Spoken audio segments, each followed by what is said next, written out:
इंसान की बदी। पैदाइश उसका छठा बाप।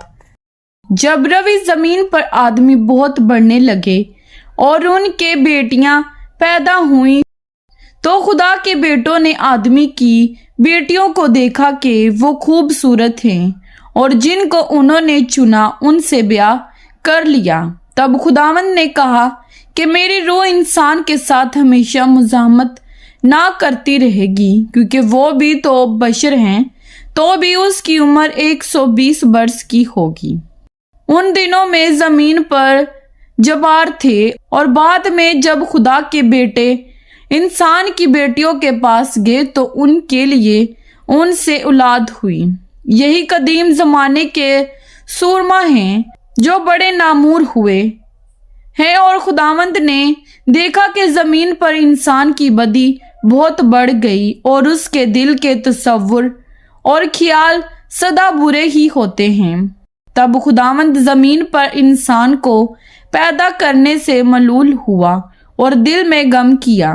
और खुदावंद ने कहा कि मैं इंसान को जिसे मैंने पैदा किया रवि जमीन पर से मिटा डालूंगा, इंसान से लेकर हैवान और रेंगने वाले जानदार और हवा के परिंदों तक, क्योंकि मैं उनके बनाने से मलूल हूँ। मगर नूह खुदावंद की नजर में मकबूल हुआ।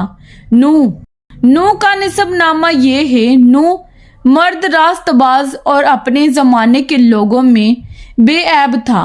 और नूह खुदा के साथ साथ चलता रहा और उससे 3 बेटे सिमहाम और याफ्त पैदा हुए। पर जमीन खुदा की आगे नाराज हो गई थी और वो जुल्म से भरी थी। और खुदा ने जमीन पर नजर की और देखा कि वो नाराज हो गई हैं, क्योंकि हर बशर ने जमीन पर अपना तरीका बिगाड़ लिया था।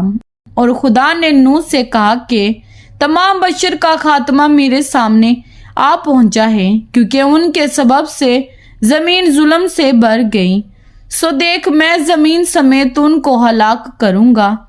तो गोफर की लकड़ी की एक कश्ती अपने लिए बना, उस कश्ती में कोठड़ियां तैयार करना और उसके अंदर और बाहर राल लगाना।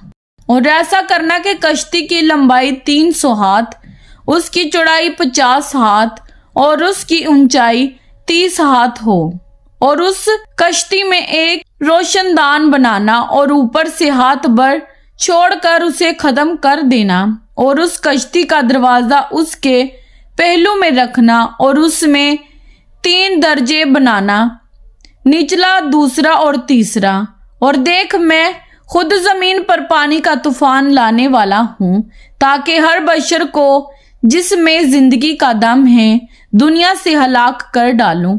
और सब जो जमीन पर हैं मर जाएंगे। पर तेरे साथ मैं अपना अहद कायम करूंगा और तू कश्ती में जाना, तू और तेरे साथ तेरे बेटे और तेरी बीवी और तेरे बेटों की बीवियां और जानवरों की हर किस्म में से 2-2 अपने साथ कश्ती में ले लेना, कि वो तेरे साथ जीते बचे, वो नर और मादा हो। और परिंदों की हर किस्म में से और चरिंदों की हर किस्म में से और जमीन पर रेंगने वालों की हर किस्म में से 2-2 तेरे पास आए, ताकि वो जीते बचें। और तू हर तरह की एक खाने की चीज लेकर अपने पास जमा कर लेना, क्योंकि यही तेरे और उनके खाने को होगा। और नूह ने यूं ही किया, जैसा खुदा ने उसे हुक्म दिया था वैसा ही किया। आमीन। कलाम पाक के पढ़े और सुने जाने पर खुदावंद की खास बरकत हो। खुदावंद का शुक्र हो। आमीन। खुदावंद आप सबको बरकत दे। आमीन।